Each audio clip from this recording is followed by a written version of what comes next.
The Tale of Jemima Puddle-Duck by Beatrix Potter.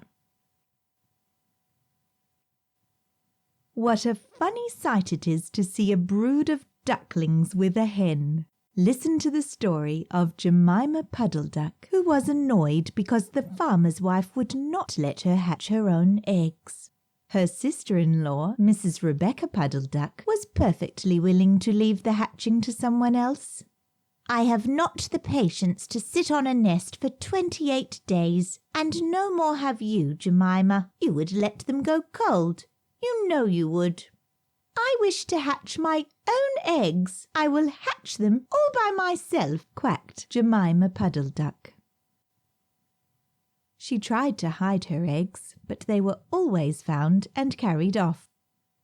Jemima Puddle-Duck became quite desperate. She determined to make a nest right away from the farm.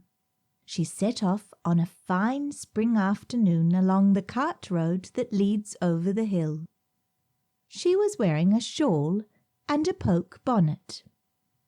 When she reached the top of the hill, she saw a wood in the distance. She thought that it looked a safe, quiet spot. Jemima Puddle-Duck was not much in the habit of flying.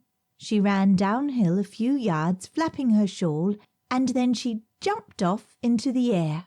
She flew beautifully when she had got a good start. She skimmed along over the tree-tops until she saw an open place in the middle of the wood, where the trees and brushwood had been cleared. Jemima alighted rather heavily and began to waddle about in search of a convenient dry nesting place. She rather fancied a tree stump amongst some tall foxgloves. But, seated upon the stump, she was startled to find an elegantly dressed gentleman reading a newspaper. He had black prick ears and sandy-coloured whiskers. "Quack," said Jemima Puddle-Duck, with her head and her bonnet on one side. "Quack." The gentleman raised his eyes above his newspaper and looked curiously at Jemima. "Madam, have you lost your way?" said he. He had a long bushy tail which he was sitting upon, as the stump was somewhat damp.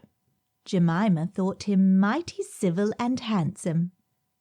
She explained that she had not lost her way, but that she was trying to find a convenient dry nesting place. "Ah, is that so? Indeed," said the gentleman with sandy whiskers, looking curiously at Jemima. He folded up the newspaper and put it in his coat-tail pocket. Jemima complained of the superfluous hen. "Indeed, how interesting. I wish I could meet with that fowl. I would teach it to mind its own business. But as to a nest, there is no difficulty. I have a sack full of feathers in my woodshed." "No, my dear madam, you will be in nobody's way. You may sit there as long as you like," said the bushy long-tailed gentleman. He led the way to a very retired, dismal-looking house amongst the foxgloves. It was built of faggots and turf, and there were 2 broken pails, one on top of another by way of a chimney. "This is my summer residence. You would not find my winter house so convenient," said the hospitable gentleman. There was a tumble-down shed at the back of the house, made of old soap-boxes. The gentleman opened the door and showed Jemima in. The shed was almost quite full of feathers. It was almost suffocating, but it was comfortable and very soft. Jemima Puddle-Duck was rather surprised to find such a vast quantity of feathers, but it was very comfortable, and she made a nest without any trouble at all. When she came out, the sandy-whiskered gentleman was sitting on a log reading the newspaper. At least he had it spread out, but he was looking over the top of it. He was so polite that he seemed almost sorry to let Jemima go home for the night. He promised to take great care of her nest until she came back again next day. He said he loved eggs and ducklings. He should be proud to see a fine nestful in his woodshed. Jemima Puddle-Duck came every afternoon. She laid 9 eggs in the nest. They were greeny white and very large. The foxy gentleman admired them immensely. He used to turn them over and count them when Jemima was not there. At last Jemima told him that she intended to begin to sit next day. "And I will bring a bag of corn with me, so that I never need leave my nest until the eggs are hatched. They might catch cold," said the conscientious Jemima. "Madam, I beg you not to trouble yourself with a bag. I will provide oats. But before you commence your tedious sitting, I intend to give you a treat.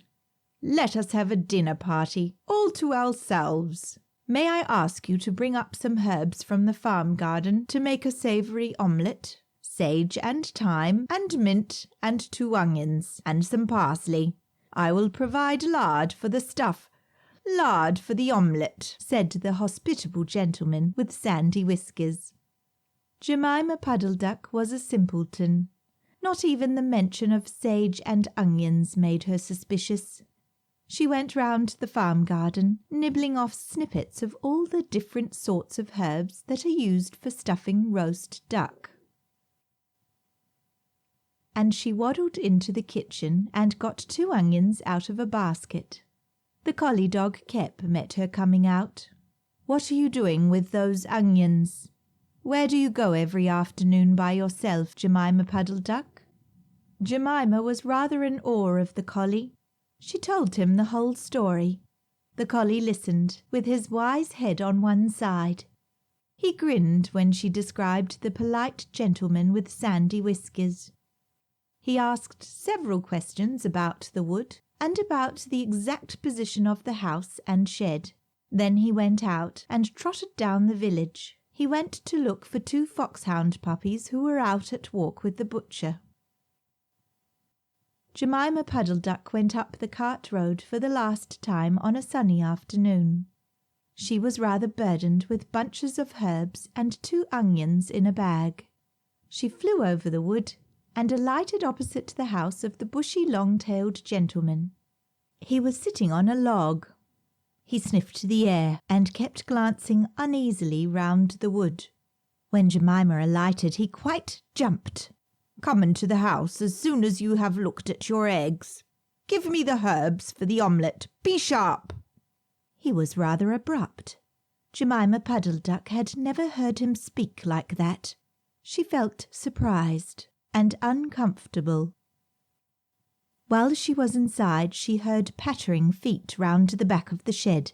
Someone with a black nose sniffed at the bottom of the door and then locked it. Jemima became much alarmed.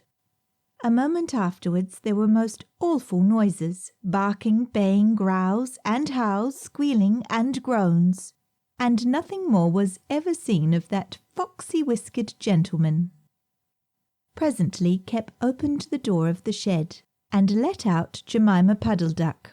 Unfortunately, the puppies rushed in and gobbled up all the eggs before he could stop them. He had a bite on his ear, and both the puppies were limping. Jemima Puddle-Duck was escorted home in tears on account of those eggs. She laid some more in June, and she was permitted to keep them herself, but only 4 of them hatched. Jemima Puddle-Duck said that it was because of her nerves, but she had always been a bad sitter. The end.